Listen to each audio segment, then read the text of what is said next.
Hello అండి అందరికీ. ఈరోజు తొలి ఏకాదశి కదా, అందుకని చెప్పి నేను నా ఫ్యామిలీతో కలిసి గుడికి వెళ్తున్నాను అనమాట. యాక్చువల్లీ ఈరోజు హాలిడే కదండి, మా తమ్ముడికి హాలిడే, మా డాడీకి హాలిడే, నాకు ఎలాగో హాలిడేసే కాబట్టి ఇంక అందరం ఫ్రీగా ఉన్నామని చెప్పి గుడికి వెళ్తున్నాం అనమాట. ఏ గుడి కంటే ఇక్కడ కడప దగ్గర ఒక ఫేమస్ టెంపుల్ ఉంది, ఏదంటే పొలతర్లు అని చెప్పి ఒక టెంపుల్ ఉంది. అక్కడ అక్క దేవతల గుడి అండ్ శివుడి టెంపుల్ ఉంది. సో ఆ రెండు చూసుకొని వద్దామని చెప్పి వెళ్ళామన్నమాట. ఫస్ట్ టైం మేము ఇక్కడికి వెళ్ళడము, అంటే ఫ్యామిలీతో వెళ్ళడం ఫస్ట్ టైము. అలా సరదాగా అని చెప్పి వెళ్ళేసి వచ్చాము. అది కాక ఈరోజు పండగ కదా, అందుకని చెప్పి ఇంకా ఎలాగో దర్శనం చేసుకొని వచ్చినట్టు ఉంటుందని వెళ్ళామన్నమాట.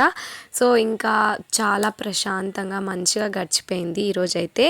మీరు కూడా ఎలా సెలబ్రేట్ చేసుకున్నారు తొలి ఏకాదశిని? ఓకే, మేమైతే ఇంకా ఈ కోనేరులో దిగి మా తమ్ముడు ఫుల్ ఆడుకుంటున్నాడు. సబ్స్క్రైబ్.